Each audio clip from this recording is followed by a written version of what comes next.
إنما يفتري الكذب الذين لا يؤمنون بآيات الله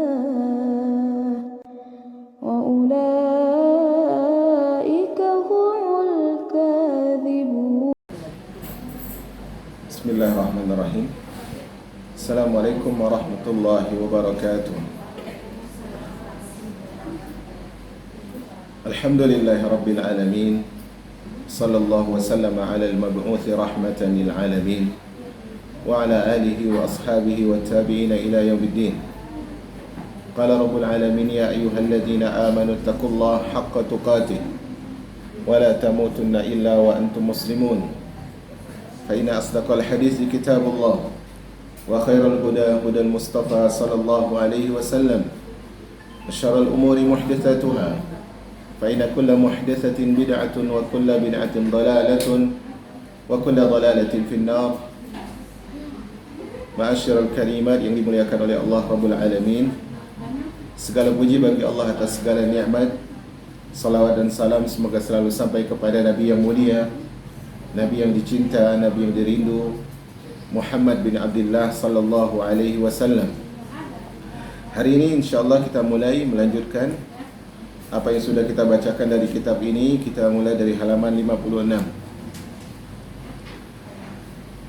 Penulis masih membahas tentang ucapan-ucapan yang diucapkan oleh lisan, yang itu adalah menghadirkan dosa dari sisi seorang hamba.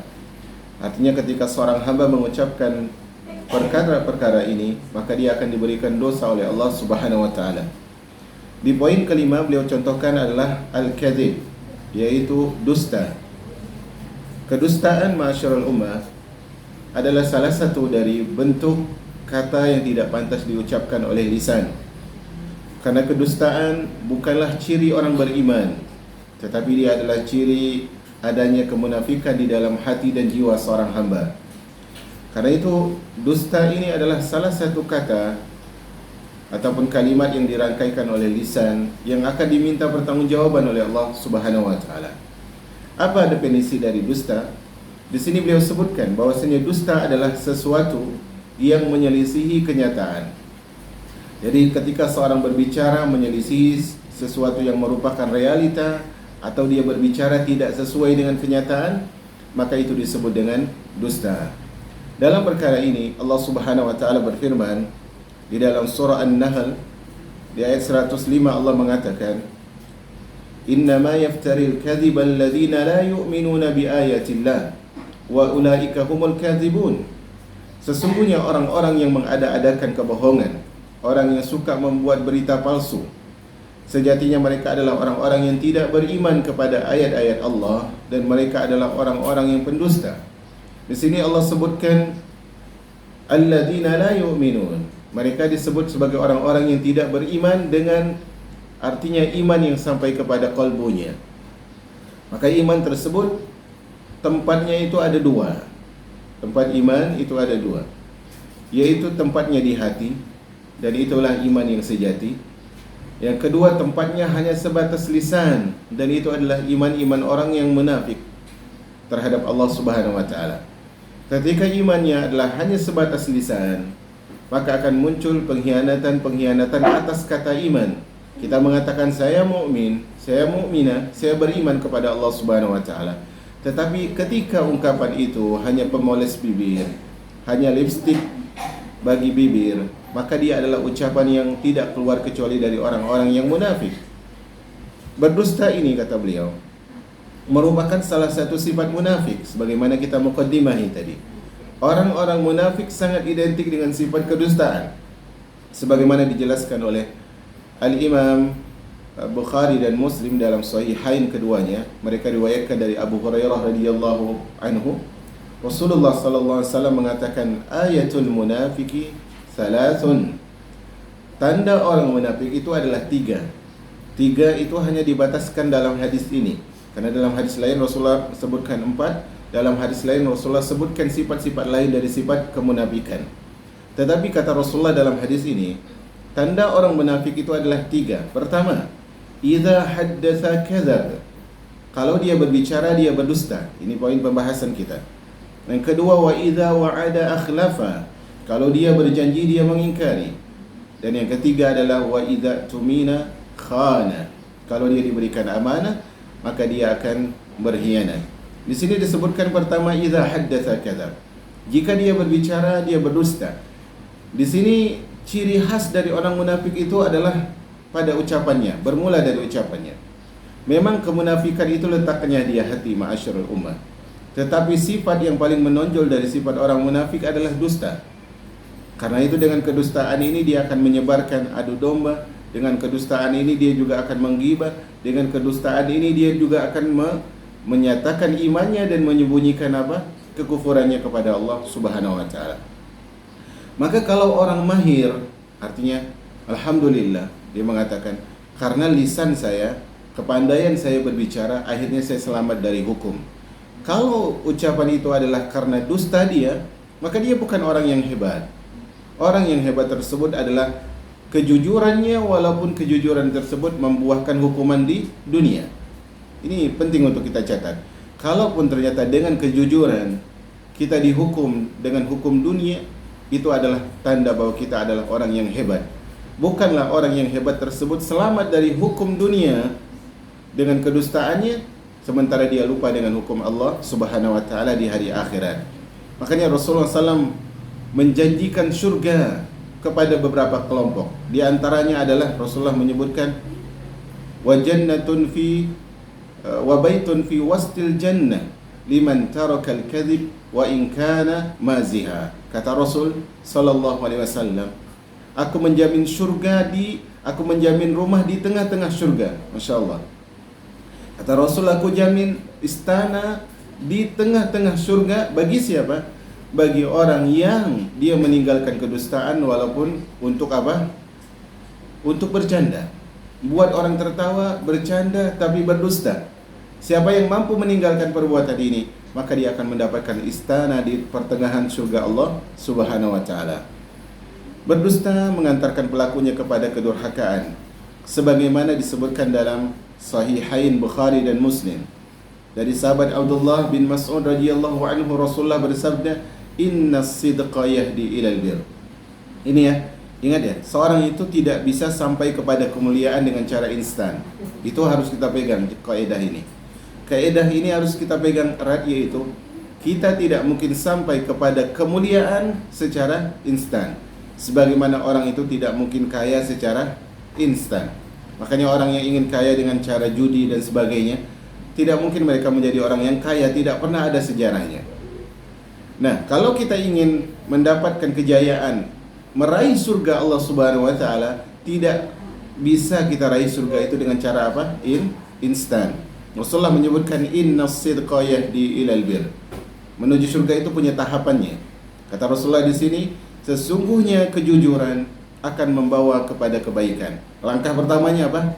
Jujur. Ketika dia jujur, dia sampai kepada apa? Kebaikan. Nah, kebaikan ini memanggil kebaikan yang lain, yaitu apa? Wa innal birra yahdi ilal jannah.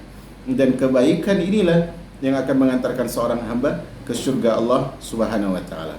Jadi harus ada mukaddimahnya, harus ada pendahuluannya, harus punya sifatnya, harus bagaimana dia membuat password untuk masuk ke dalam surga Allah Subhanahu wa taala. Kemudian Rasulullah sebutkan, wa may yazalur rajula yasduqu, senantiasa orang itu jujur, wa yataharras sidqa, dan dia membiasakan menjadi orang yang jujur, hatta yuktaba indallahi siddiqa, sampai tertulis di sisi Allah dia sebagai orang yang jujur. Jadi ada istilah begini. Misalnya kita berinteraksi sama di sebuah tempat ya, atau mungkin ibu-ibu yang suka nyalon ya, atau suka perawatan, pasti ada itu, saya tidak bisa pungkiri. Nah, kalau dia sudah jadi member di situ ya, kalau dia sudah jadi member, biasanya apa? Orang akan ngerti, biasa kan begitu ya. Dalam artian misalnya orang yang biasa datang di warung kopi atau di warung makan tertentu, Bu, satu ya, paling nanti pelanggannya apa? Pegawainya bilang apa? Biasa, Bu. Artinya menunya biasa, sajiannya biasa, perawatannya biasa. Maksudnya adalah dia sudah tertulis sebagai orang yang dikenal di situ. Sehingga orang yang bekerja di situ, karyawan di situ ngerti dia. Nah, orang yang terbiasa jujur dan membiasakan diri untuk jujur, ingat, kejujuran itu perlu dibiasakan, dia tidak datang instan. Dia adalah sebuah akhlak yang perlu kita biasakan. Nah, kalau dia sudah terbiasa jujur, maka dia tertulis di sisi Allah sebagai orang yang jujur. Nah, kalau dia sudah tertulis sebagai orang yang jujur, kira-kira akan diralat enggak oleh Allah? Insya Allah enggak. Karena Allah kalau sudah tulis seorang hamba itu dengan kata jujur, Allah enggak akan tulis kemudian menjadi pendusta. Enggak mungkin. Ini titel yang harus kita ambil. Kebalikannya, fa innal kadhiba yahdi ilal fujur. Sesungguhnya kedustaan itu membawa kepada kedurhakaan. Wa innal fujura yahdi ilan nar. Dan sesungguhnya kedurhakaan itu mengantarkan kepada neraka Allah Subhanahu wa taala.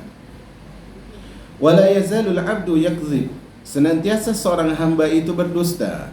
Wa yataharral kadhib, dan dia membiasakan dirinya berdusta hatta yuktaba indallahi kadzdzaba, sehingga dia tertulis di sisi Allah sebagai orang yang pendusta.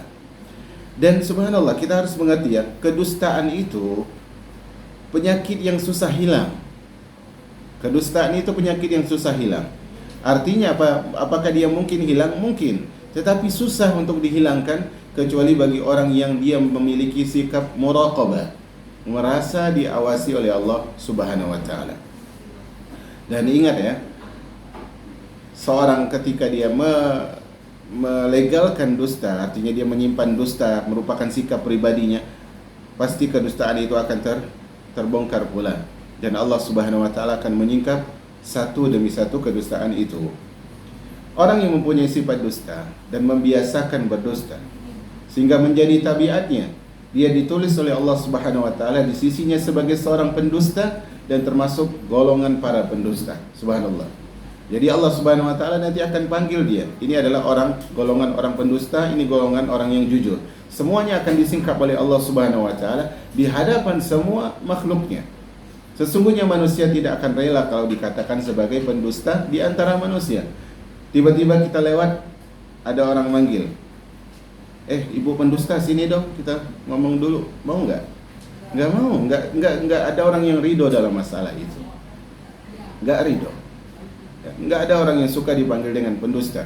Maka ketika tidak mau dipanggil sebagai pendusta oleh penduduk dunia, maukah kita dipanggil pendusta oleh Allah Rabbul Alamin? Dan itu renungan bagi kehidupan kita ma'asyarul ummah.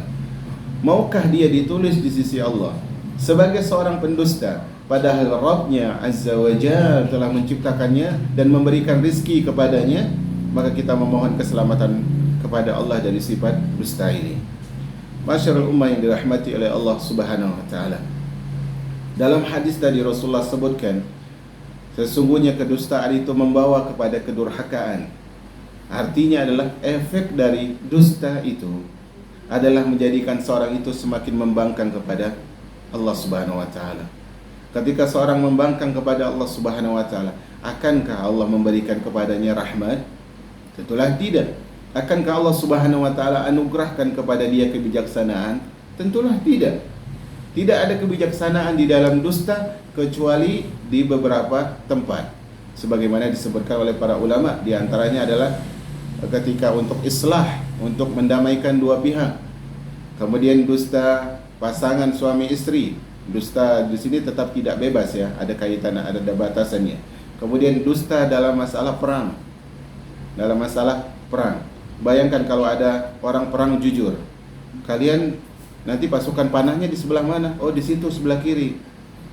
Kalau pasukan snipernya di mana? Oh, di atas bukit itu. Habislah pasukan kalau dia jujur. Maka di situ dibolehkan untuk berdusta, tentunya dengan batasan-batasan yang ada. Nah, jamaah yang dirahmati oleh Allah Subhanahu wa taala, beliau sebutkan orang yang berdusta tidak akan dipercaya oleh manusia. Pernah enggak berhadapan dengan orang yang misalnya dia minjam sesuatu dari kita, kemudian dia punya alasan begitu banyak untuk tidak mengembalikan pinjaman itu, kemudian kalau dia minjamin lagi, dipinjamin enggak? Enggak, jamaah. Tidak ada orang yang percaya dengan manusia seperti itu. Kadang alasannya ibunya sakit, anaknya sakit, sewa kontrak rumah belum dan sebagainya. Subhanallah. Sehingga orang sudah tahu kalau bercerita tentang fulan atau fulana pasti alasannya anaknya sakit, istrinya sakit, orang tuanya perlu dijenguk dan sebagainya. Subhanallah. Kali ini perlu kita perhatikan. Pembicaraan orang yang dusta ini akan dicampakkan oleh manusia. Dia akan dibenci oleh manusia karena kedustaannya itu. Jadi jangan pernah meremehkan sikap buruk sekecil apapun itu. Seorang penyair mengatakan, ma akbahal kadhibal madhmuma sahibuhu wa ahsana sidqa indallahi wan nasi. Betapa buruknya kedustaan dan juga pelakunya adalah orang yang tercela. Betapa indahnya kejujuran di sisi Allah dan manusia. Artinya adalah sebagaimana kejujuran tersebut disukai oleh Allah Subhanahu wa taala dan dicintai oleh manusia, maka kedustaan itu adalah sesuatu yang dibenci, dan orang yang berdusta tentunya dibenci oleh manusia sebagaimana dibenci oleh Rabbnya manusia Subhanahu wa taala. Dusta termasuk dosa besar. Ini banyak orang tidak mengerti masalah ini. Dusta itu dosa besar, bohong itu dosa besar. Banyak sekali dalil yang menyebutkan bahwa dia adalah dosa besar. Makanya di dalam Sahih Bukhari di sini dimuatkan oleh beliau, disebutkan dari hadis Samurah bin Jundub. Hadisnya panjang. Disebutkan hadis yang panjang, kita baca paragraf kedua dari hadis, karena itu pembahasan kita. Dalam hadis yang panjang ini disebutkan, Rasulullah suatu hari itu pernah diajak berjalan oleh dua orang malaikat. Beliau bermimpi demikian. Kemudian Rasulullah sebutkan, beliau bertemu dengan orang yang azabnya begini, orang yang begini, orang yang lagi melakukan ini dan itu. Salah satunya adalah orang yang merobek mulutnya. Dilihat oleh Rasulullah dalam perjalanan di mimpi itu, dan mimpi beliau adalah wahyu.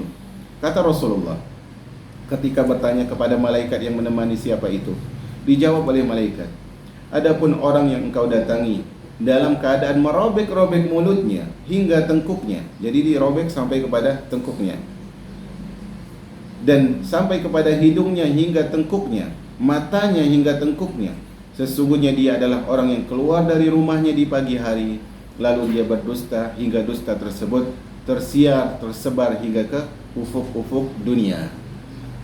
Dan hadis ini disabdakan oleh Rasulullah di zaman Rasul alaihi salatu wassalam. Bayangkan hadis ini, ternyata di sini Rasulullah sebutkan apa? Dia keluar di pagi hari dari mana? Otomatis dari rumahnya kan. Dan di zaman kita nggak perlu keluar untuk menyebarkan isu ini, untuk menyebarkan fitnah itu, untuk menyebarkan dusta itu. Nah, dengan tulisan kita, dengan catatan kita, dengan video dan suara kita yang mungkin kita tidak perlu keluar dari rumah, ternyata Allah Subhanahu wa taala azab pendusta tersebut dengan dia merobek sendiri mulutnya. Karena konsep Allah mengazab seorang hamba kan seperti itu. Siapa yang bunuh diri dengan minum racun, di neraka dia minum racun.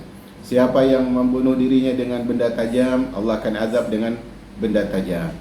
Siapa yang dia jadikan anggota tubuhnya sebagai suatu dosa, Allah Subhanahu wa taala akan azab dia dengan merusak anggota itu.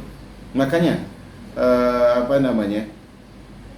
dosa riba kemarin di antara azabnya jamaah, ingat di majelis yang lain, Rasulullah melihat seorang yang berenang di sungai darah.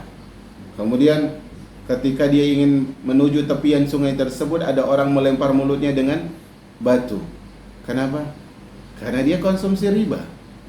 Dia, bahasa lain kalau kita lihat dari hadis itulah, konsumsi riba, muamalah riba itu seperti minum darah orang, menyusahkan orang lain. Maka Allah hukum dia dengan hukuman seperti itu. Ini orang yang suka menyebarkan kedustaan. Ya, tentunya orang kalau di sini kan azabnya apa? Dia merobek mulutnya, merobek hidungnya, merobek matanya dan seterusnya. Kenapa sampai mata yang dirobek? Padahal yang berbicara mulut, lisannya. Karena mulut ini tidak mungkin berbicara sesuatu kecuali setelah dia fungsikan anggota tubuh yang lain. Makanya akhirnya anggota tubuh yang punya peran ini, dia akan akan diazab oleh Allah Subhanahu wa taala. Ini adalah tanda bahwa dia adalah dosa besar, karena dia punya hukum yang sangat jelas, hukuman yang sangat jelas, di sisi Allah Subhanahu wa taala. Dan kedustaan yang paling besar, karena dusta itu bertingkat-tingkat, kedustaan yang paling besar adalah seorang berdusta dengan nama Allah Subhanahu wa taala. Allah Subhanahu wa taala sebagaimana yang disebutkan oleh Rasul, fa inna astaqal hadisi kitabullah.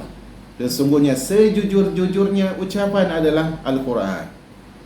Siapa yang berbicara dengan Al-Qur'an itu? Allah Subhanahu wa taala. Ketika Rasulullah sebutkan Al-Quran paling jujur, berarti Allah yang paling jujur. Maka orang yang berdusta dengan nama Allah, maka dosanya adalah paling besar. Allah mengatakan di antaranya dalam Az-Zumar ayat 32, "Faman azlamu mimman kadzdzaba 'ala Allah wa kadzdzaba bis-sidqi idh jaa'a alaysa fi jahannam mathwan lil kafirin." Maka siapakah orang yang lebih zalim daripada orang yang membuat-buat kedustaan terhadap Allah Subhanahu wa taala. Dia berbuat dusta terhadap Allah Subhanahu wa taala. Kemudian dia mendustakan kebenaran ketika datang kepadanya. Bukankah di neraka jahanam tersebut tersedia tempat tinggal bagi orang-orang yang kafir? Bahkan di sini apa? Allah sebutkan orang yang berdusta dengan nama Allah dengan orang yang kafir. Karena tidak ada orang yang berani berdusta dengan nama Allah kecuali dia memiliki sifat kekufuran. Di antara sifat kekufuran apa? Merendahkan Allah Subhanahu wa taala. Orang enggak mungkin bisa berdusta membawa nama Allah kecuali dia remehkan Allah, kan begitu? Gini, konsep manusia itu begini jemaah. Konsep manusia, dan tapi ini bukan semua manusia, tapi kebanyakan manusia. Konsep kebanyakan manusia itu adalah dia tidak akan menyebarkan kebaikan dari orang yang dia anggap kita nggak perlu bilang remeh ya, mungkin adalah dari orang yang dia anggap tidak kompeten. Konsep manusia itu adalah dia tidak akan menyebarkan kebaikan dari orang yang menurut dia bukan orang yang alim. Paham tidak maksud Anda? Contohnya begini. Dan ini bisa jadi terjadi di semua level pelajar, level para ustadz, level para orang-orang yang punya peran yang sama. Misalnya, kalau seorang melihat misalnya si fulan atau si fulanah melihat ustadz fulan atau ustadz fulanah dengan pandangan yang remeh, kira-kira kalau ternyata ada nasihat dari dia, ada tulisan dari dia, ada video dari dia yang baik, kira-kira akan disebarkan enggak? Enggak bakalan jemaah. Makanya salah satu sikap yang menghalangi seorang dari kebaikan adalah ujub. Dan di antara makna ujub adalah dia lebih meninggikan dirinya daripada orang lain. Berbeda dengan apa? Sombong. Sombong tersebut meremehkan orang, menolak kebenaran dan meremehkan orang lain. Ini 11-12 sebenarnya. Tapi ujub itu pada diri sendiri, sombong berdampak kepada orang lain. Nah, di antara sifat manusia begitu. Kemudian juga di antara sifat manusia adalah dia suka menyebarkan keburukan orang yang dia tidak suka. Ini dua sifat yang berseberangan, tidak adil sama sekali. Kalau dia tidak suka sama seseorang, kalau dia lihat orang itu dalam keburukan, disebarin atau enggak? Disebarin. Tapi kalau orang itu dalam kebaikan, dia sebarin atau tidak? Tidak. Ini tidak adil. Karena itu dalam konsep keimanan, Allah Subhanahu wa taala atau Rasul mengatakan, "Awsaqu ural iman al-hubbu fillah wal bughdu fillah." Ikatan iman yang paling kuat itu adalah cinta dan benci karena Allah Subhanahu wa taala. Kalaupun kita benci sama dia, ya, selama dia benar, sebarkan kebaikan. Sebarkan kebaikan, akui kebenarannya. Makanya manhaj Ahlus Sunnah wal Jamaah, manhaj salafiyah, manhaj salafi adalah manhaj yang mengakui kebenaran semua kelompok. Tetapi bukan berarti kita merekomendasikan dia. Paham di situ? Bukan berarti kita merekomendasikan mereka. Tetapi ingat, kalau kita tahu teman kita Ahlus Sunnah, saudari kita Ahlus Sunnah, selama dia adalah orang yang kita benci dalam urusan antara kita dengan dia, bukan karena kesesatan pahamnya dia, kita sebarkan kebaikan dia jemaah. Makanya kalau kita ingin selamat dalam menjaga hati agar kita tidak benci kepada banyak orang, itu adalah kalau kita sudah terkena sakit hati, cara terbaik mengobatinya adalah cari kebaikan orang yang kita benci. Bisa dipahami di sini? Kalau kita benci sama fulan atau fulana, cara mengobati sakit hati ini adalah cari kelebihan dia, sehingga kita bisa merubah kebencian kembali menjadi peduli, cuek menjadi simpati dan sebagainya. Nah, di sini kita harus paham ya. Makanya dalam ayat ini dikatakan orang yang berdusta atas nama Allah itu sebagai orang yang memiliki sifat kekufuran karena dia meremehkan Allah Subhanahu wa taala. Artinya kedustaan yang paling besar adalah dusta atas nama Allah. Di antaranya adalah surah Ankabut. Al-Ankabut ayat 68. Allah mengatakan, وَمَنْ أَظْلَمُ مِمَّنِ افْتَرَى عَلَى اللَّهِ كَذِبًا أَوْ كَذَّبَ بِالْحَقِّ لَمَّا جَاءَهُ أَلَيْسَ فِي جَهَنَّمَ مَثْوًى لِلْكَافِرِينَ. Kurang lebih sama konteksnya. Siapakah yang lebih zalim daripada orang yang mengadakan dusta terhadap Allah dan mendustakan hak, al-haq itu kebenaran, tatkala sampai kebenaran itu kepadanya?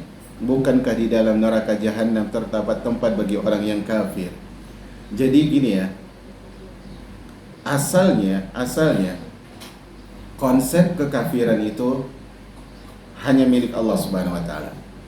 Asalnya yang bisa mengatakan fulanah itu masih muslim, masih muslimah atau sudah kafir, itu adalah yang paling tahu siapa? Allah.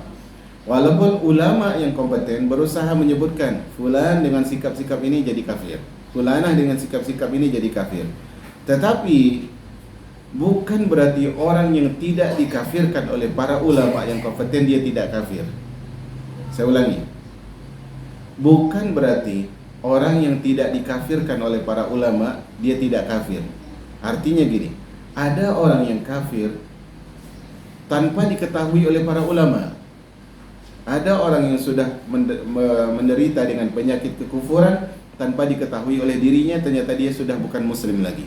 Dan itu kita harus hindari pada diri kita. Terkadang seorang melakukan ini menurut orang ulama, karena menurut manusia kan menilai dia dengan yang terlihat saja. Oh, dia masih muslim, dia masih muslimah. Ternyata di sisi Allah dia sudah menjadi orang yang kafir kepada Allah Subhanahu wa taala. Kita harus perhatikan diri kita sendiri.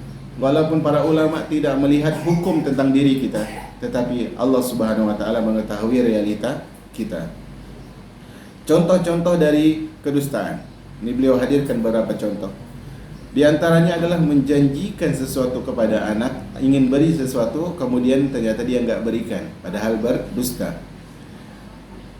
Contohnya adalah di sini seorang ibu berkata kepada anaknya, "Wahai anakku, kemarilah. Ibu akan berikan ini kepadamu." Tapi ketika anaknya datang, ternyata dia tidak memberikan apapun. Dulu di zaman para ulama hadis, di zaman dulu ya, di zaman klasik, perjalanan untuk mendapatkan hadis itu kan berbulan-bulan ya. Satu hadis itu bisa 1 bulan. Nah, kenapa bisa lama? Karena mereka berjalan dari negeri ke negeri. Dan cara mereka mendapatkan hadis itu adalah datang langsung kepada perawi hadis. Berbeda dengan zaman kita, sudah ada kitabnya. Nah, misalnya si fulan ingin mendapatkan hadis ini, ternyata hadis ini harus ketemunya lewat jalur ulama ini, baru sampai ke sahabat Nabi, baru sampai kepada Rasul. Nah, di antara ulama dahulu ada yang terdengar oleh dia bahwasanya hadis ini, kalau engkau ingin meriwayatkan hadis ini, datang kepada si fulan di negeri ini. Akhirnya apa? Dia safar ke negeri itu jamaah. Ini telitinya para salaf ya. Dia datang ke negeri itu. Dia sampai di depan rumah periwayat hadis tadi. Tentunya bukan sahabat, salah satu ulama saat itu. Dia datang di rumah ulama yang meriwayatkan hadis ini. Dia lihat ulama itu manggil ayamnya atau manggil hewan ternaknya lah pokoknya. Kita bilang apa, kayak orang manggil kucing lah kayak gitu ya, mau ngasih makan dan sebagainya. Dilihat, diperhatikan ini oleh orang yang ingin menuntut ilmu hadis tadi. Dia panggil hewan ternak tersebut. Ketika hewan ternak tersebut di tangannya ini ada makanan. Ketika hewan ternak itu mendekat, makanan tadi enggak jadi kasih. ulama yang mau menuntut ilmu hadis tadi nggak jadi ngambil hadis dari orang itu. Subhanallah. Karena apa? Dalam urusan terhadap hewan saja dia bohong, maka urusan terhadap hadis akan lebih mungkin untuk berbohong. Kepada hewan yang tidak berakal saja dia berani. Subhanallah. Bagaimana dengan orang yang lebih cerdas daripada dia? Ini bagaimana para salaf mengajarkan kepada kita jamaah bahwasanya kalaupun ternyata hadisnya tadi itu sahih, dengan sikap perawi seperti ini menjadi apa? Lemah derajatnya. Karena dia adalah seorang pendusta. Semakna dengan ini adalah hadis, tapi hadisnya adalah hadis yang tidak sahih ini. Tapi kita bacakan saja. Diriwayatkan dari jalan Ibnu Syihab dari Abu Hurairah, "Man qala lis-sabiyyin ta'ala hak, thumma lam yu'tihi fahiya kadzbah." Siapa yang mengatakan kepada anak kecil, "Kemarilah, aku berikan sesuatu," namun ketika dia datang tidak diberi, maka itu adalah kedustaan. Sekali lagi hadisnya adalah bukan hadis yang sahih. Berdusta kepada anak, ini perhatikan ya. Mungkin orang akan mengatakan, cuma kepada anak-anak kok, nggak apa-apa lah, mereka nggak paham. Perhatikan, anak-anak itu lebih pandai merekam daripada orang dewasa. Anak-anak itu usia mencontoh, bukan usia apa? Membuat amalan baru, tapi mereka mencontoh. Mereka tidak bisa bersikap kecuali dengan contoh. Berdusta kepada anak-anak akan membuka pintu keburukan kepada mereka. Akibatnya apa? Akibatnya si anak akan meniru perbuatan dusta itu, kemudian dia berdusta dalam ucapannya, dan ketika dia berjanji dia tidak akan memenuhi janjinya. Abang atau kakak, nanti kalau ada tamu bilang aja Umi lagi nggak ada di rumah. Akhirnya apa? Akhirnya dia bilang seperti itu. Ya, walaupun mungkin aja kata Umi dia nggak ada di rumah, bisa aja gitu ya. Tapi yang ingin kita bahas adalah apa? Dia nanti akan bilang sama kawannya, nanti kalau itu datang bilang saya nggak ada di rumah ya. Dia meniru usia anak seperti itu. Makanya ya, saran kita kalau anak-anak yang masih butuh bimbingan, butuh kasih sayang yang lebih, dia sebaiknya tidak dimasukkan ke pesantren. Sebenarnya usia yang paling cepat untuk dimasukkan di pesantren itu adalah usia SMP, itu yang paling cepat. Tapi dilihat juga dari sisi mental anaknya. Makanya kita pernah dapat dulu waktu kita belajar di Jawa, kita pernah dapat orang tua yang dari SD anaknya udah dipondokin, sehingga akhirnya anaknya itu nggak pernah mendapatkan kasih sayang dari orang tuanya. Sehingga akhirnya anaknya dari SD udah mondok ini, di SMA dia keluar karena udah bosan, memang udah bosan. Artinya di sini adalah ketika dia sudah memahami orang tuanya nggak peduli, dia pun nggak peduli dengan perasaan orang tuanya. Dalam konteks pembahasan kita, ketika seorang anak melihat ibunya, melihat ayahnya berdusta, maka dia akan berdusta. Artinya adalah kama tadinu tudan, sebagaimana engkau bersikap, begitu juga kau akan disikapi. Karena berdusta merupakan sifat yang tercela, maka orang jahiliyah dahulu enggan melakukannya. Perhatikan jamaah, orang jahiliyah di zaman Nabi, mereka itu disebut dengan jahiliyah karena masalah akidah, bukan masalah akhlak, bukan masalah kedustaan, bukan masalah lisan. Orang jahiliyah, orang Arab kafir Quraisy di zaman Nabi dan orang sekitar, mereka dalam muamalah jujur semuanya, kecuali hanya beberapa persen. Dan itu pun kejadiannya jarang sekali. Makanya sifat jahiliyah ini adalah sifat orang yang munafik, tapi bukan sifat orang yang jahiliyah. Dalam artian begini ya, kemunafikan itu pastilah sifat jahiliyah. Tetapi kalau kita lihat jahiliyah dari sisi zaman, yaitu zaman Rasul, maka orang Quraisy yang belum mukmin pun mereka tidak pernah berdusta. Contohnya apa? Contohnya adalah ketika kaum muslimin ingin haji di tahun ke-9 Hijriah, mereka ingin haji. Kemudian dihadang oleh orang Quraisy. Dibuatlah surat perjanjian, kalian gak boleh haji kecuali tahun kapan? Tahun depan. Ketika kaum muslimin haji tahun depan, apakah diserang oleh Quraisy? Enggak diserang. Karena mereka adalah orang yang menghargai apa? Perjanjian dan menghargai sebuah kejujuran. Abu Sufyan ketika ditanya tentang Hiraqlah, artinya para sahabat saat itu hijrahnya ke mana? Ke apa namanya? Ke Habasyah.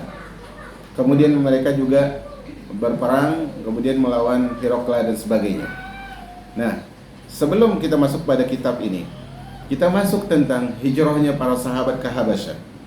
Saat itu diutuslah Amr bin Ash yang saat itu belum menjadi muslim dengan beberapa orang lagi. Ketika ditanya, apakah Nabi ini adalah orang yang pernah berdusta? Mereka jawab, apakah iya?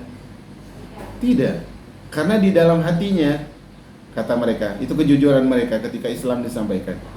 Karena dalam hati kami mengatakan, kalau kami jujur,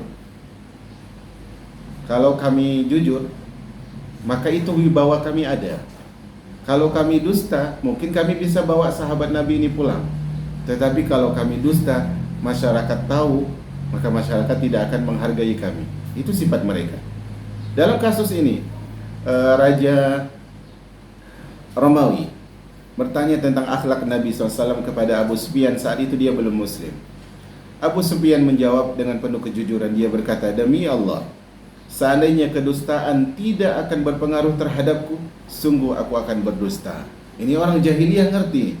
Kedustaan ini menurunkan martabatnya dia, jemaah. Kasus ACT lah misalnya, yang baru-baru ini. Sebenarnya kasus ACT itu sudah lama kita tahu, jemaah. Gimana mereka liburan ke Turki dan sebagainya menggunakan mobil yang apa, yang panjang itu. Itulah dia. Bagaimana mereka menggunakan jet pribadi dan sebagainya. Bayangkan nyalurin dana, apakah perlu kayak gitu, jemaah? Ini udah kita dengar dari tahun 2016. Cuman kan memang orang-orang Salafi itu nggak mau terlalu masuk dalam masalah hukum seperti itu. Artinya biar realita yang membuktikan, dan akhirnya terbukti kan, gaji sekian dan sebagainya. Kemudian apakah nanti orang akan menyalurkan lagi di situ? Enggak. Kecuali hanya orang-orang yang tahu bahwasanya ada perubahan manajemen, mungkin. Tetapi ingat, di sini ucapan dari Abu Sufyan mengatakan, kalau ternyata aku tahu kedustaan itu tidak berpengaruh pada kehormatan diriku, aku akan berdusta. Tapi ternyata berpengaruh. Maka hal ini jemaah yang dirahmati oleh Allah Subhanahu wa taala haruslah kita perhatikan. Itu contoh pertama. Contoh yang kedua.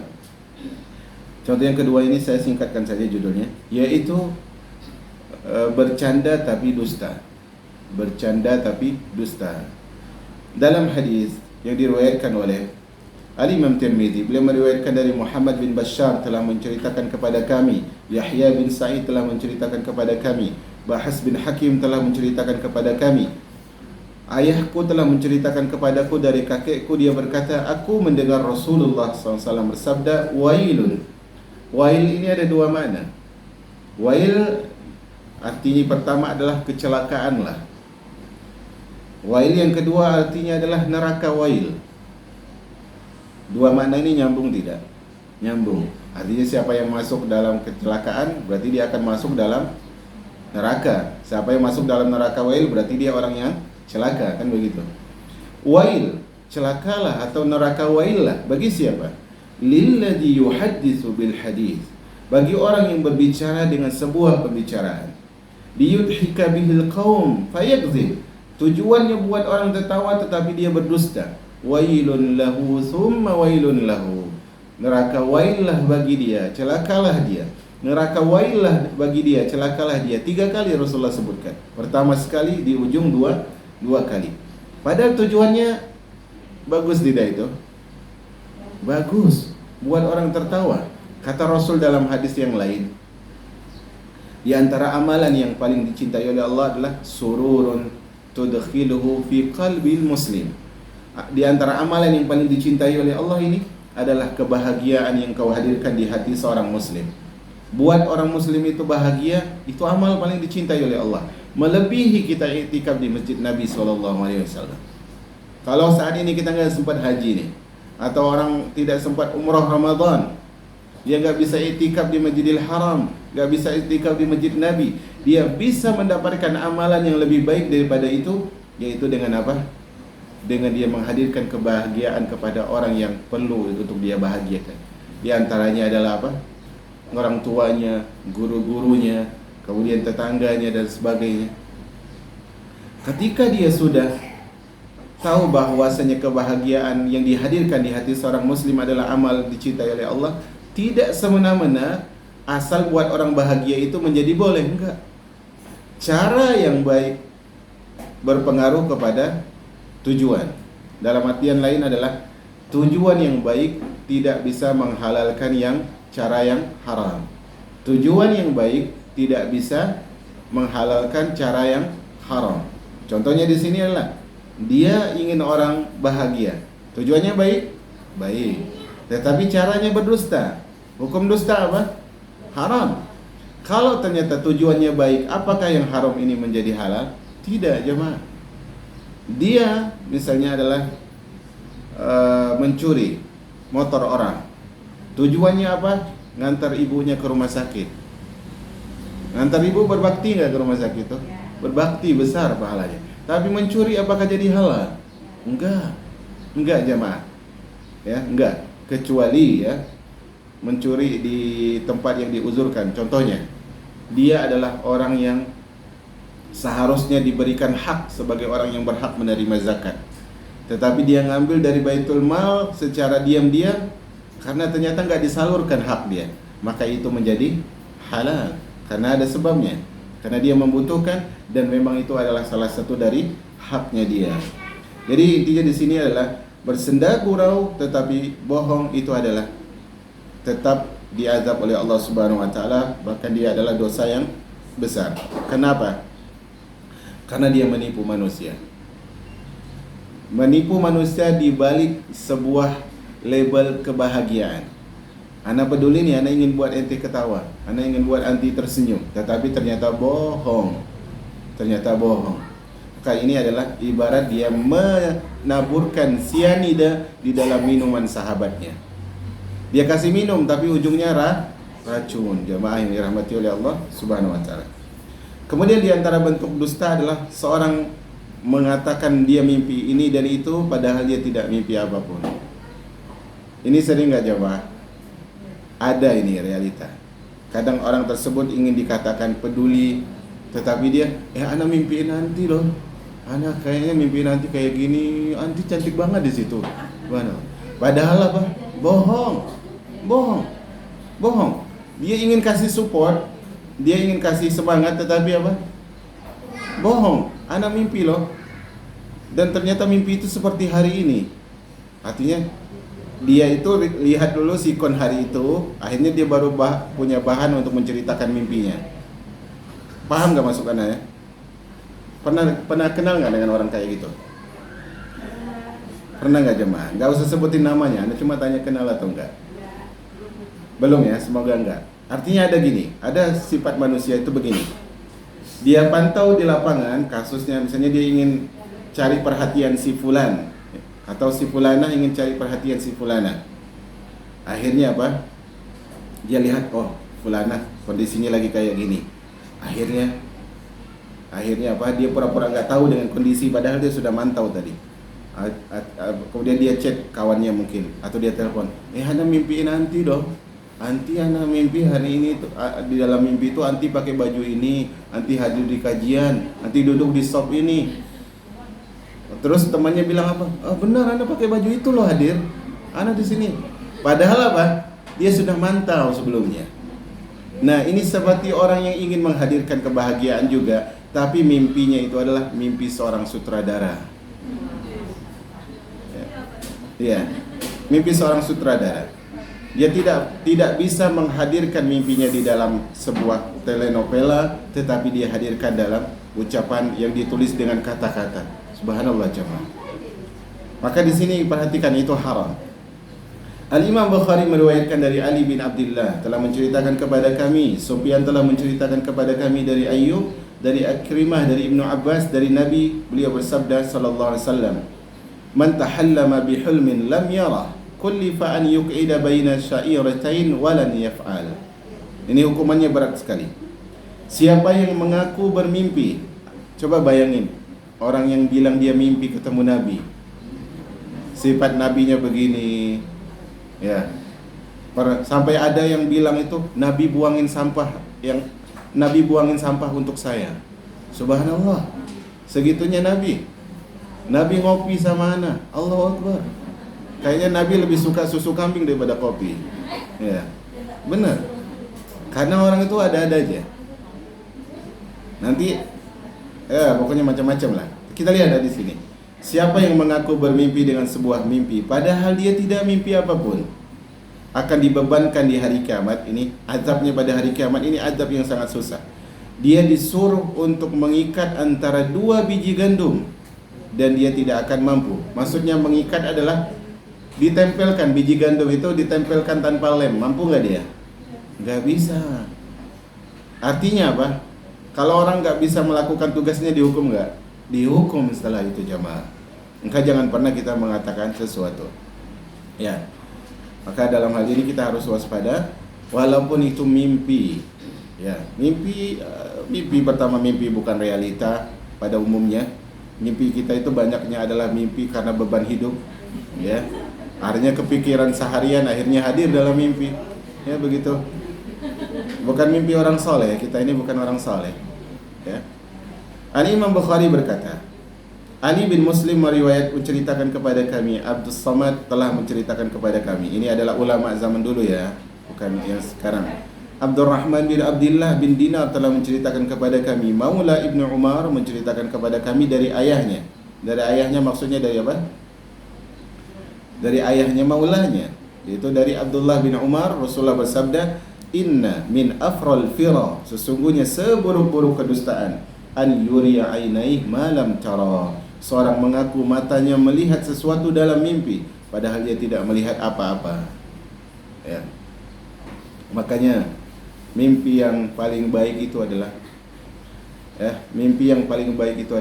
mimpi seorang tersebut memotivasi dia untuk jujur dalam hidupnya. Itu mimpi terbaik. Terlepas apapun mimpinya, yang penting setelah sadar dia termotivasi untuk baik, itulah mimpi yang terbaik. Makanya seorang dalam urusan mimpi ini, dia tidak usah banggakan ya. Nah, namanya juga mimpi. Dia disebut bunga apa? Bunga tidur. Bunga tidur itu kalau disiram gak enak. Orang kalau lagi melihat bunga tidur itu kalau disiram gak enak, jemaah. Berbeda dengan bunga yang ada di taman. Artinya apa? Bunga tidur bukan realita. Nggak bisa kita bangga-banggakan. Kalau kita mau bahagiakan seorang, hadirkan dalam wujud yang realita. Terlebih kita saat ini hidup di apa? Kita itu hidup di dunia, tetapi terkadang dalam kehidupan ini kita menjadikan dunia ketiga. Dunia itu secara umumnya adalah, kehidupan itu secara umum ada 2 ya. Kehidupan dunia dan kehidupan akhirat kan. Walaupun alam barzakh itu termasuk bagian dari akhirat. Tapi terkadang kita membebankan diri kita dengan kehidupan yang lain, yaitu kehidupan dunia maya. Kehidupan dunia maya itu banyak dustanya, jemaah. Banyak dustanya. Seorang tidak mungkin mau memviralkan aib dia. Walaupun sebenarnya banyak orang viralkan aib dia sendiri, tapi menurut dia itu bukan aib. Dalam artian adalah, seorang dalam dunia maya dia nggak mau terlihat jelek. Nah, kalau dunia maya yang mungkin berperan dalam hidup saja, kita nggak usah terlalu heboh dengan dunia maya, apalagi dengan dunia mimpi, jemaah. Dengan dunia mimpi. Kecuali kalau mimpinya tersebut menghasilkan cuan, ya nggak apa-apa. Tapi jujur maksudnya ya. Anda ceritain mimpi, tapi bayar nggak gitu? Boleh nggak? Coba tanya kepada Ustaz ya, boleh nggak? Ustaz, kalau Anda jual mimpi boleh nggak Ustaz? Ya, Anda nggak tahu hukumnya apa itu. Karena Anda pernah ini, Anda pernah ketemu di salah satu tempat wisata di Pulau Jawa. Ini perhatikan ya. Ada temannya, ada seorang anak itu suka sekali dia dengar cerita dari temannya. Padahal cerita temannya ini kadang ngarang, kadang mimpi. Kata teman yang suka cerita ini, saya tadi malam mimpi bagus sekali. Anak-anak loh, anak-anak ya. Sekali lagi anak-anak. Mimpi apa? Mimpi saya nolong ini, apa namanya itu? Yang dari Jepang itu loh, Ultraman. Ya. Kata temannya ceritain. Kata dia, kasih dulu 500 baru aku cerita. Temannya bayar jemaah. Temannya bayar demi mendapat cerita Ultraman. Padahal bisa jadi itu hasil dia nonton tadi malam. Dalam artian di sini adalah kalau dia bohong dengan mimpinya jemaah, azabnya besar di sisi Allah Subhanahu wa taala. Jangan pernah kita meremehkan hal ini. Oleh karena itu, wajib bagi kita berkata jujur terhadap Allah Azza wa Jalla dan kepada manusia. Tadi disebutkan jujur yang dusta yang paling buruk, dusta atas nama Allah, ya kan? Nomor 2, dusta atas nama Nabi SAW. Hal itu harus kita perhatikan. Kemudian beliau sebutkan, kemudian berusaha menjadi senantiasa jujur sedikit demi sedikit, sehingga kejujuran akan menjadi akhlakmu, sebagaimana sebutkan dalam hadis Ibnu Mas'ud yang telah kita sebutkan.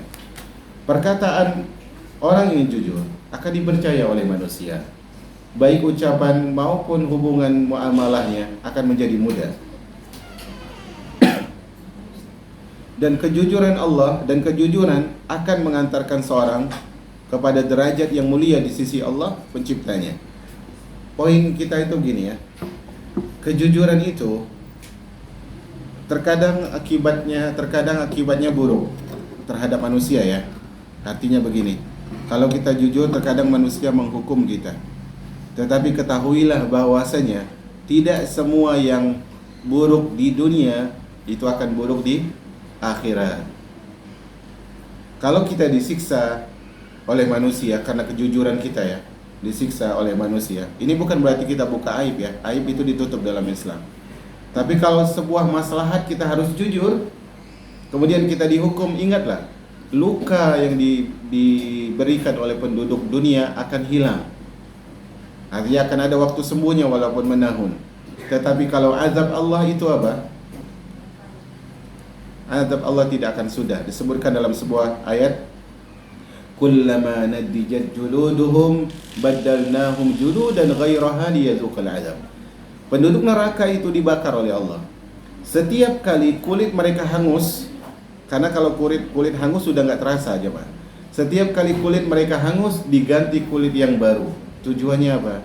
Agar mereka merasakan azab dari Allah Subhanahu wa taala. Allah berfirman menyuruh orang-orang beriman di dalam surah At-Taubah ayat 119, ya ayyuhalladzina amanu taqullaha wa kunu ma'as shadiqin. Wahai orang-orang beriman, perhatikan yang disuruh orang beriman, karena orang munafik enggak akan peduli dengan ayat ini. Wahai orang-orang beriman, bertakwalah kepada Allah dan bergabunglah bersama orang-orang yang jujur. Menandakan apa? Menandakan orang beriman kadang jatuh dalam dusta. Orang beriman kadang jatuh di dalam dusta. Tetapi orang beriman tidak membiasakan diri berdusta. Maksudnya begitu. Orang beriman yang benar imannya, dia tidak membiasakan diri dalam dusta. Karena bisa jadi dia berdusta karena kesalahan informasi. Akhirnya dia menyampaikan, ternyata berita itu dusta. Makanya Allah suruh, jadilah bersama orang-orang yang jujur. Ini ada sebuah syair yang sangat indah. Dan saran anak, syair ini di-share ya di media sosial. Entah berupa foto atau berupa tulisan yang ditulis ulang, atau berupa video dan sebagainya. Syairnya sangat indah. As-sidqu hulwun wa huwal murru, was-sidqu la yatrukuhul hurru. Kejujuran itu hakikatnya manis, meskipun awalnya terasa pahit. Orang yang mulia tidak akan meninggalkan orang-orang yang jujur. Artinya orang yang mulia tidak akan meninggalkan kita selama kita jujur. Jawharatu sidqi lahazinatun yahsuduhal yakutu wad-durru. Masyaallah, indah kali. Permata kejujuran itu adalah perhiasan terindah. Permata kejujuran itu adalah perhiasan yang indah.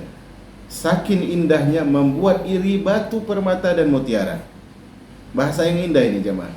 Saking indahnya kejujuran tersebut sampai batu permata pun iri. Maksudnya begitu kan? Lebih mahal batu permata atau kejujuran? Kejujuran.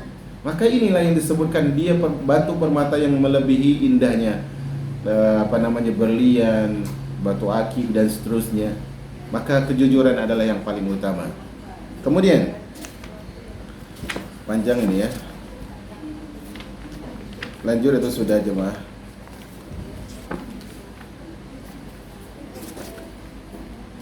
Baik.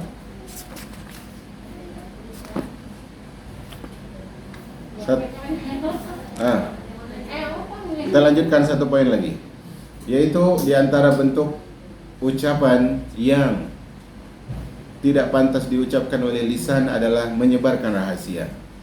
Menyebarkan rahasia. Tadi poin kelimanya apa? Dusta. Dusta itu beliau kasih contoh kan begitu. Poin keenam ini adalah menyebarkan rahasia. Dalilnya adalah surah At-Tahrim ayat 3. Ini tentang kasus rumah tangganya Nabi. Allah mengatakan, "Wa idh asarra an-nabiyyu ila ba'di azwajihi haditha فلما نبأت به وأظهره الله عليه أرف بعضه وأعرض عن بعض فلما نبأها به قالت من أنبأك هذا قال نبأني العليم الخبير." Dan ingatlah ketika Nabi membicarakan sebuah rahasia kepada salah satu istrinya. Artinya Nabi bilang kepada salah satu istrinya, jangan kasih tahu ya yang lain. Nabi kasih tahu nih cerita kepada Hafsah binti Umar. Maka tatkala Hafsah menceritakan peristiwa itu kepada Aisyah. Jadi istri Nabi punya dua geng. Ya, gengnya Hafsah sama gengnya gengnya Aisyah, salah satunya Hafsah isinya. Kemudian geng yang lain adalah gengnya Zainab. Ya. Maka tatkala Hafsah menceritakan kepada Aisyah tentang rahasia tadi, Allah memberitahukan hal itu kepada Nabi, bahwasanya Hafsah udah cerita. Lalu Nabi Muhammad memberitahukan sebagian dari informasi dari Allah tersebut dan menyembunyikan sebagian. Akhirnya gini, Allah kasih tahu ke Rasulnya, wahai Rasulullah, Hafsah bongkar rahasiamu. Kemudian Rasulullah menegur Hafsah, tetapi tidak semua teguran dari Allah itu disampaikan oleh Nabi. Maka tatkala Nabi memberitahukan pemberitaan itu antara pembicaraan Hafsah dengan Aisyah, Hafsah bertanya, wahai Rasulullah, siapa yang ngasih tahu bahwa aku udah bocorin? Kata Nabi, yang telah memberitahukan aku adalah yang maha mengetahui lagi maha teliti, ya, bukan maha mengenal, tapi maha teliti. Al-Khabir itu teliti. Artinya dia mengetahui secara detail. Nah, kata para ulama, ayat ini ada dua pendapat ulama ya. Pendapat dalam menerangkan makna rahasia di sini itu disebutkan menjadi dua. Pertama adalah bahwa yang dimaksud adalah pengharaman Nabi terhadap madu. Artinya Nabi sampaikan kepada Hafsah, wahai Hafsah, gini, ada kasus gini jemaah. Rasulullah suatu hari masuk ke rumah salah satu istrinya, Maria Kiptia, Maria betul, istri beliau yang namanya Maria. Nah, Rasulullah minum madu di situ jemaah, dan akhirnya Rasulullah bilang kepada Hafsah, wahai Hafsah, dia Hafsah cemburu karena hari itu adalah harinya Hafsah. Maka Hafsah cemburu, kata Rasulullah, wahai Hafsah, maukah engkau kalau aku nggak minum madu di situ lagi? Tapi jangan kasih tahu yang lain. Nah, ini tafsiran yang pertama. Tafsiran yang kedua, yang dimaksud adalah pengharaman terhadap Maria Kiptia. Yaitu sebab pengharamannya bahwa suatu hari Rasulullah menggauli Maria di rumah Hafsah. Sedang hari itu adalah gilirannya Hafsah, sedangkan Hafsah mengetahuinya. Lalu Rasulullah berkata, wahai Nabi Allah, sungguh engkau telah mendatangkan kepadaku sesuatu yang tidak engkau datangkan kepada seorang pun di antara istrimu. Maksud Hafsah gini, wahai Rasulullah, ini rumah saya, kenapa harus pas di rumah saya sih? Kenapa nggak di rumah Aisyah? Kenapa nggak di rumah si Saudah? Kenapa giliran saya? Artinya bahasa perempuan itu, kenapa harus aku? Kenapa nggak yang lain? Kan gitu, bahasanya gitu. Itu bahasanya dia. Maka Rasulullah bilang kepada apa? Rasulullah bilang, kan bahasanya gitu jemaah ya. Kan banyak yang lain mas, kenapa harus aku? Kan gitu. Padahal istri masnya cuma satu, kan gitu. Maka kata Rasulullah apa? Apakah engkau tidak rela wahai Hafsah? Aku mengharamkan Maria sehingga aku tidak mendekatinya lagi. Kata Hafsah, tentu wahai Rasulullah. Berarti Rasulullah ini ngambeknya Hafsah berfungsi, maksudnya Hafsah gitu. ngefek. Maka kata Rasulullah, di ujungnya perhatikan, jangan kau ceritakan hal ini kepada siapapun. Itu kata Rasulullah. Tetapi Hafsah cerita nggak? Dia cerita kepada bestinya, kepada Aisyah. Aisyah ini pencemburunya juga luar biasa. Ya, cerita kepada orang pencemburu akan sangat mungkin dikompori jamaah. Ya, tetapi kita nggak bilang Aisyah ngompori ya, enggak ya. Maksudnya kalau salah tempat akan semakin berkobar itu api. Nah, kisah ini mempunyai beberapa jalan yang menguatkan satu sama lain sehingga mungkin pula dua tafsiran di atas benar. Intinya adalah ayat ini, surah Tahrim ayat 3, menegur tentang Hafsah yang membocorkan rahasia Nabi SAW. Yang dibocorin itu benar nggak sih sebenarnya? Benar, tetapi membocorkan itu benar apa salah? Salah. Walaupun realitanya iya, tetapi membocorkan amanah orang untuk dirahasiakan itu adalah salah. Karena kalau orang sudah bilang jangan dirahasiain, jangan diceritain, berarti itu amanah dan amanah harus dijaga. Allah berfirman dalam surah An-Nahl ayat 91, wa aufu bi ahdillah idza ahadtum, dan tepatilah perjanjian dengan Allah ketika kalian berjanji. Nah, jemaah yang dirahmati oleh Allah, membongkar aib atau membongkar rahasia orang lain itu adalah salah satu bentuk pengkhianatan. Makanya dia adalah salah satu bentuk sifat orang munafik. Dalam hadis yang kita sebutkan tadi, tanda orang munafik ada 3. Disebutkan di antaranya adalah kalau berjanji dia mengingkari.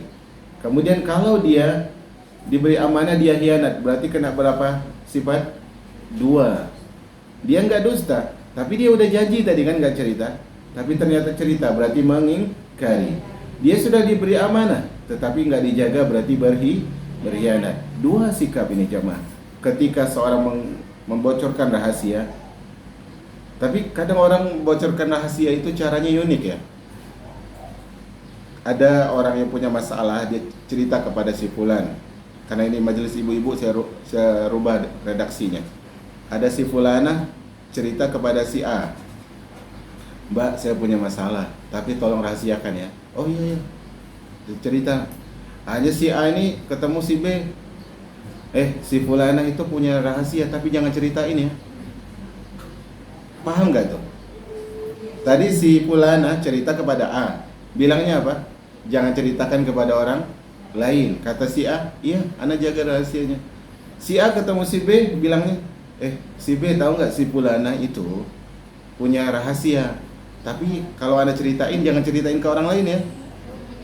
Itu apa itu namanya? Bongkar rahasia juga namanya kan. Tapi janji ya jangan ceritain ya. Nanti orang ketiga sama. Ana dengar dari si fulana bahwa si fulana itu punya rahasia. Ana mau ngomong sama anti, tapi jangan ngomong orang lain ya. Sama aja jemaah. Ya, sama. Maka ini adalah haram. Para salafus saleh bersungguh-sungguh dalam menjaga amanah. Disebutkan dalam sebuah hadis riwayat Bukhari dan Muslim dari Aisyah, suatu hari Nabi membisikkan sebuah rahasia. Ana izin, hadisnya nggak ana baca, tapi ana sampaikan secara cerita saja. Suatu hari ini menjelang wafatnya Nabi, dan saat itu yang hadir di hari itu ada Fatimah binti Muhammad sallallahu alaihi wasallam. Rasulullah manggil Fatimah, wahai Fatimah sini. Rasulullah ngasih isyarat ingin berbisik. Maka Rasulullah berbisik kepada Fatimah, kemudian Fatimah nangis.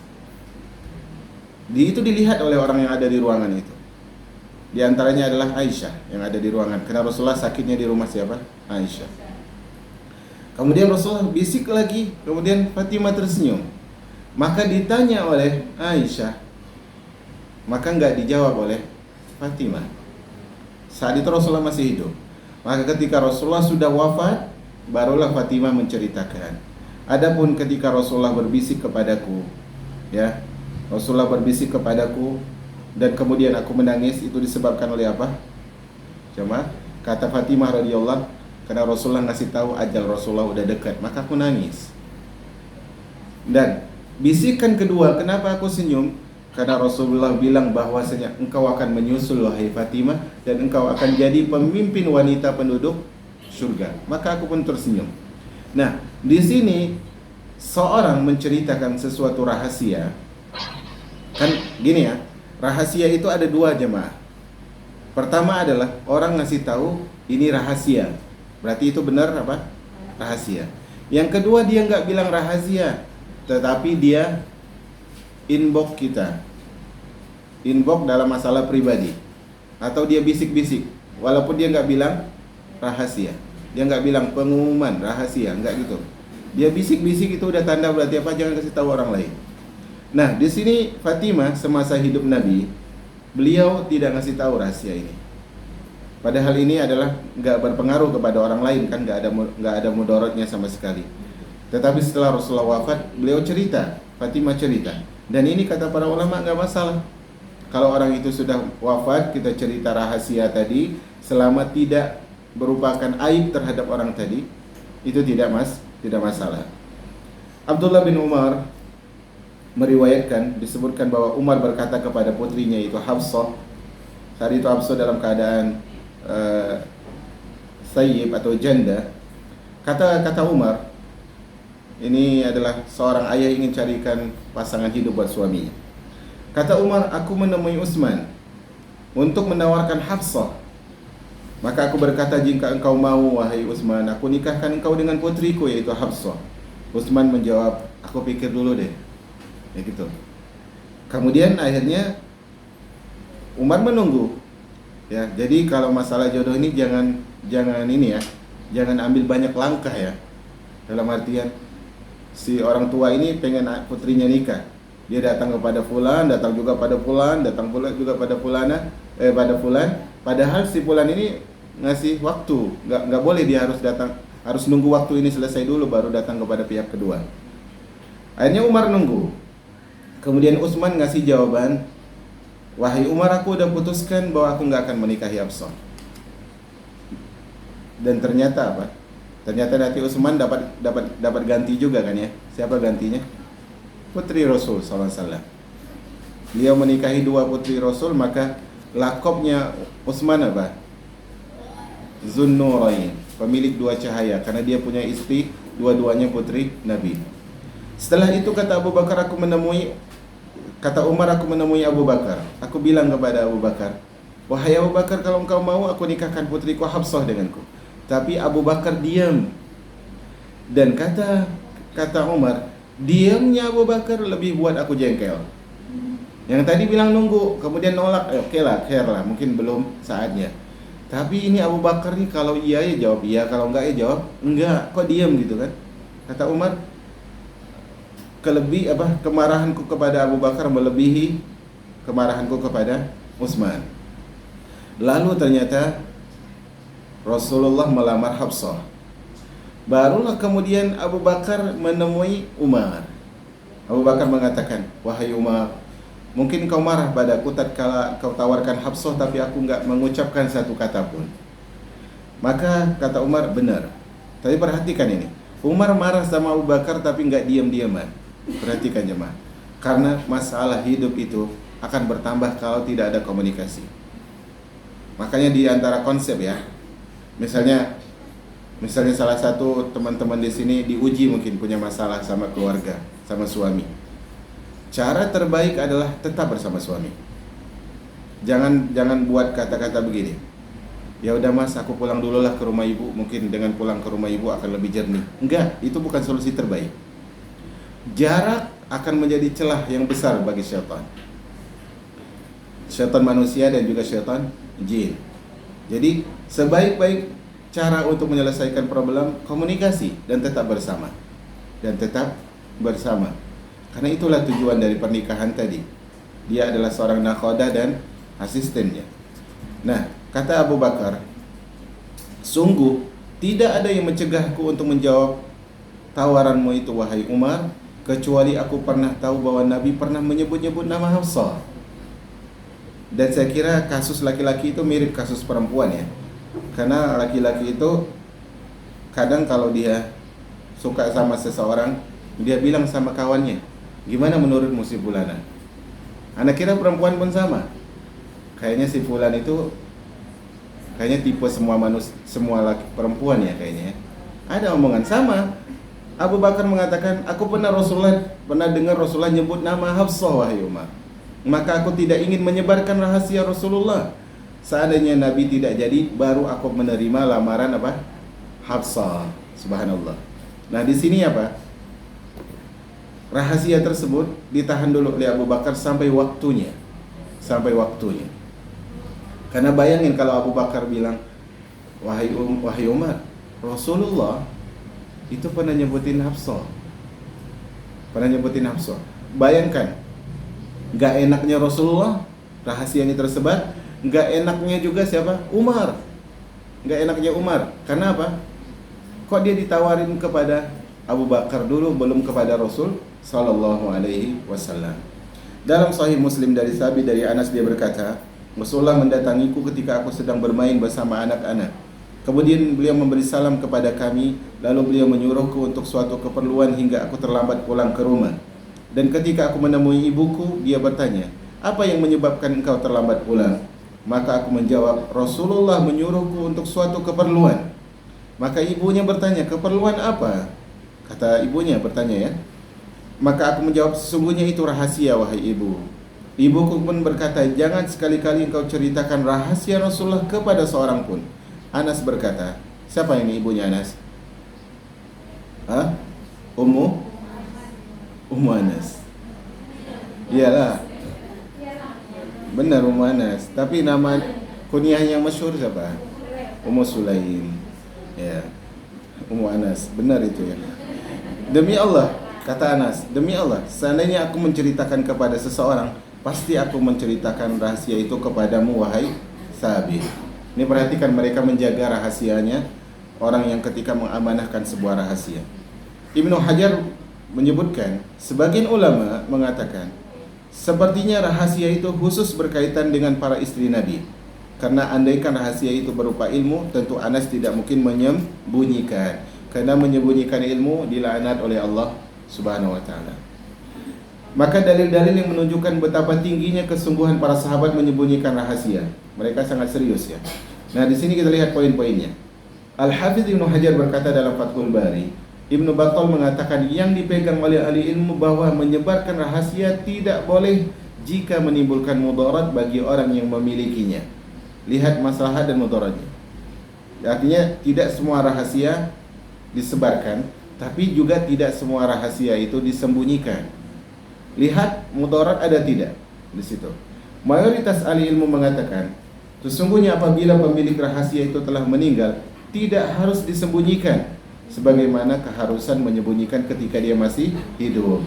Tapi dengan catatan, selama tidak merusak nama baik orang ini, orang yang memberikan rahasia. Al-Hafiz berkata, Al-Hafiz siapa ini? Al-Hafiz Ibnu Hajar, lihat di atasnya. Ya, kalau disebutkan secara ringkas berarti itu orang yang di atasnya. Al-Hafiz yaitu Ibnu Hajar berkata, saya katakan yang jelas dan tepat bahwa menyebarkan rahasia setelah pemiliknya meninggal adalah memiliki rincian. Pertama hukumnya mubah atau boleh atau bahkan dianjurkan walaupun si pemilik rahasia tidak menyukainya. Ini setelah kematian ya, setelah mati, setelah wafat. Misalnya, jika rahasia itu mengandung pujian kepada orang yang meninggal tersebut karena kemuliaan, maka ini harusnya disebarkan. Misalnya orang ini bisik kepada kita, Ana punya rahasia, tolong anti rahasiain. Sebenarnya walaupun si fulana benci sama Ana, sebenarnya adalah yang membantu dia setiap hari itu adalah Ana. Tapi tolong jangan sampaikan kepada orang lain. Nah, ini punya maslahat nggak bagi orang yang bercerita ini? Punya. Setelah dia wafat boleh diceritakan agar orang yang benci kepada dia tadi tidak jadi bencilah lagi. Ini rincian pertama. Hukumnya mubah bahkan dianjurkan. Kemudian yang kedua hukumnya makruh, yaitu makruh secara mutlak bahkan bisa sampai tingkat haram. Dan inilah yang disyaratkan oleh Ibnu Battal. Artinya adalah yang disyaratkan oleh Ibnu Battal tadi adalah lihat kalau ada mudarat maka dia haram. Kalau mudaratnya ternyata kecil dia makruh. Tetapi kalau mudaratnya besar jelas haram. Artinya kalau ada mudarat kecil tapi maslahat besar itu makruh. Ya, makruh. Karena masih ada mudaratnya. Yang ketiga adalah wajib, walaupun dia bilang ini rahasia, tapi setelah wafatnya dia wajib disampaikan. Bagaimana itu? Yaitu seperti hak yang harus dipenuhi, tetapi ia terhalang dengan sesuatu hingga tidak menunaikannya. Kemudian setelah dia meninggal, ada orang yang mampu menunaikan hak itu apabila rahasia itu diceritakan. Contohnya gini, ada seorang ayah, dia itu punya apa bahasa kita? Seorang ayah misalnya dia punya niat baik, ya, punya niat baik untuk membantu seseorang. Tetapi kalau niat baiknya ini ditunaikan semasa hidupnya, anak-anaknya akan benci kepada orang tuanya, atau anak-anaknya akan menyiksa orang tuanya. Maka ketika orang ini wafat, kemudian ada pihak yang bantu untuk menunaikan niat orang tua ini, maka itu hukumnya apa?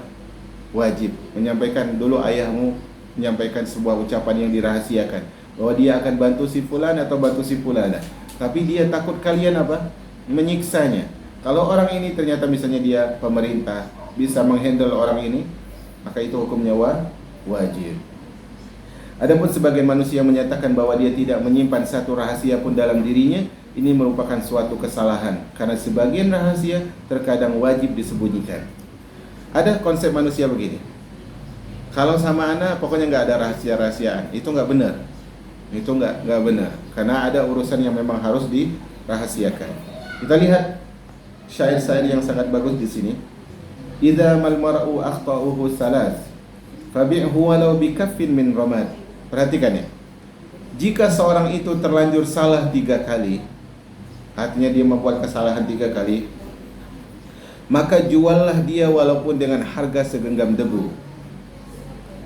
Kita lanjutkan. Salamatu sadrihi wal hirsu minhu wa kitmanus sarairi fil fuadi.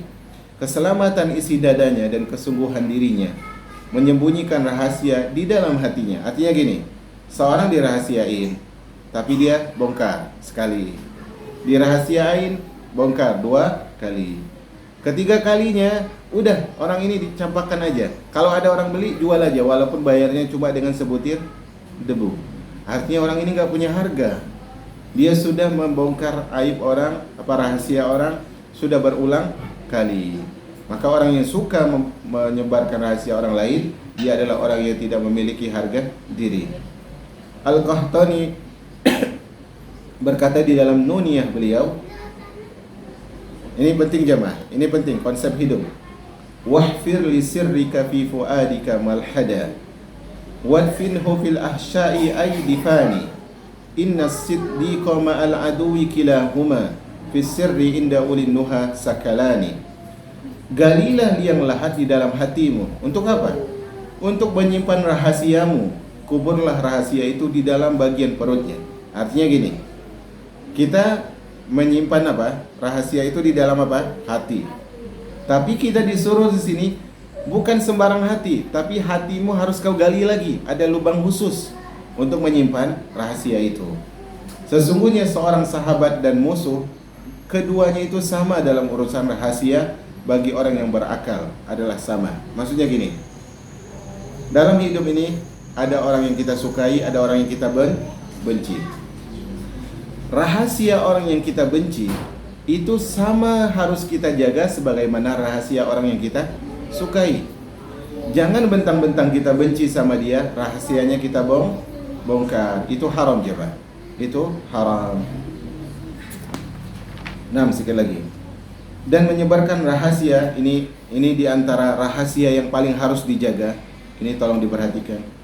Menyebarkan rahasia istri atau sebaliknya menyebarkan rahasia suami atau hubungan antara suami istri, itu dosanya jauh lebih besar. Dosanya jauh lebih besar.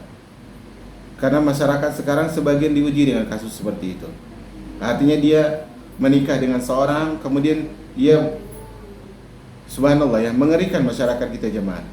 Ada konsep di tengah-tengah masyarakat itu, merasa bangga dengan, mohon maaf, dengan hubungan seksualnya. Artinya pasangan hidupku jago loh, diceritakan, subhanallah. Maka ini rahasia yang kalau dibongkar apa? Mendapat laknat dari Allah Subhanahu wa taala. Rasulullah bersabda, "Inna min asyarrin nasi indallahi manzilatan yaumal qiyamah. Ar-rajulu yubdi ila imra'atihi wa tubdi ilaihi thumma yanshuru sirraha." Sesungguhnya seburuk-buruk manusia di sisi Allah pada hari kiamat adalah suami yang berhubungan dengan istri atau istri yang berhubungan dengan suami, kemudian mereka menyebarkan hubungan intim mereka. Subhanallah. Ini aib yang besar di sisi Allah Subhanahu wa taala. Makanya Al-Imam As-San'ani berkata dalam Subulus Salam, beliau menyebutkan hadis ini menjadi dalil haramnya seorang menyebarkan apa yang terjadi di antara dia dengan istrinya, hubungan ranjangnya, sesuatu perkara yang berkaitan dengan jima.